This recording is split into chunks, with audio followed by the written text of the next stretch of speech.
en pausa entre discursos, entre dos personajes, por ejemplo, puede recapacitar, puede pensar lo que le va a cuestionar. Sí, pero es toma de decisión. ¿Por qué no toma de decisión? Y porque puede pensar... Si yo te digo, sí. Cecilia,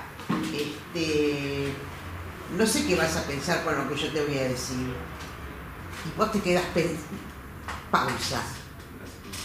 Y me decís, habla, no tengas vergüenza, decir lo que pensás. ¿Qué toma de decisión?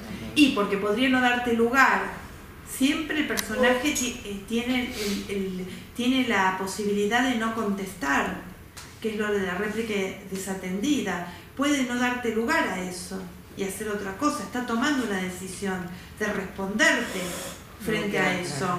Claro, puede no darte lugar. Si vos me decís, que era la pregunta que vos me habías hecho, y bueno, yo tampoco me acuerdo para contestarte. Esta obra es del absurdo más grande. Cecilia, no te pongas nerviosa, yo te voy a decir algo, no lo tomes a mal, pero pausa.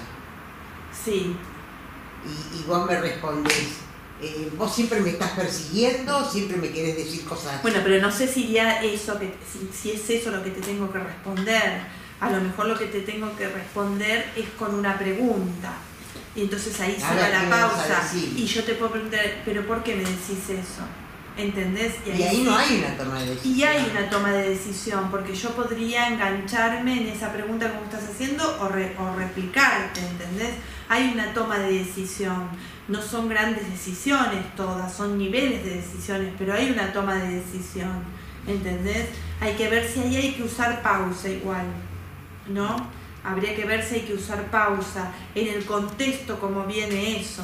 La pausa a veces también se empieza a usar en todo porque no se sabe qué decir o cómo seguir, no es ese caso. La pausa entre discursos tiene que alojarse en un lugar de toma de decisión contundente. No te pongas nerviosa con lo que yo te voy a decir, sentate, no lo tomes a mal, tomate un tecito antes de escuchar lo que yo te voy a decir. Sí. Y ahí no podría ser punto suspensivo. Claro. Pero ahí es más punto suspensivo, claro, me parece. Duda o reticencia. Es como duda más, no es tanto pausa ahí. Porque una pausa entre dos discursos tiene que ser contundente. Ahora, si vos decís eso y estás haciendo un monólogo y se lo estás dirigiendo a otro y haces pausa, bueno, mejor te voy a decir otra cosa. Estás ensayando que decir, sí va una pausa, ¿entendés? Pero no sé si va una pausa ahí. Habría que verlo en el contexto, ¿no? Pero no va una pausa ahí. ¿La pausa se marca como didascalia? Se marca como didascalia, se escribe así en bastardilla y se pone así. Y no hay que confundir pausa con silencio, ¿no? Porque la pausa afecta el discurso dramático, necesariamente el discurso dramático. Entonces, todo esto da una cadencia, porque hay algo que es muy importante para generar, que es el ritmo también está formado por la textura que tienen los discursos dramáticos, ¿no? Juntamente con la didascalia, pero por la textura. ¿Qué es esto de la texturización de los discursos dramáticos? Uno ve discursos dramáticos, vemos diálogo, vemos el monólogo dentro de la estructura de la pieza teatral, que es cuando un personaje se extiende en su decir. Pero la textura, ¿qué sería? Cuando uno empieza a decir que esta palabra, esta obra no es orgánica, o lo que estoy leyendo no tiene organicidad, no lo dice solamente porque, bueno, porque a lo mejor hay incoherencia con la continuidad de las imágenes, sino que lo decimos porque hay un agotamiento de información en el discurso dramático. Y esto hay que tenerlo mucho en cuenta porque a veces hay una pérdida de un ritmo teatral. ¿Cuándo se pierde el ritmo teatral?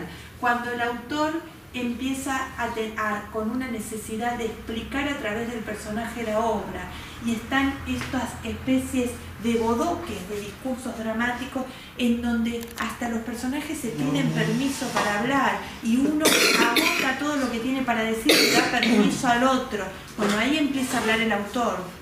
Precisamente, ¿no? Nosotros tenemos que trabajar con una textura inacabada todo el tiempo, porque eso da la zona de invisibilidad de la que habla Nuberfeld. ¿no? Los mayores problemas que yo me encuentro cuando vienen a supervisar obras, gente que ya escribe discurso dramático, es que me dicen, no sé qué pasa, que no funciona, me desmotivó la obra, es porque está agotado cada discurso dramático, como si el personaje supiera aparte lo que va a responder el otro. Hay un saber de un personaje con respecto al otro, que eso no tiene que ocurrir, ¿sí? Entonces hay que empezar a poder fragmentar lo que dice. El teatro es fragmentario por naturaleza, y los discursos dramáticos no tiene que haber un agotamiento del discurso dramático.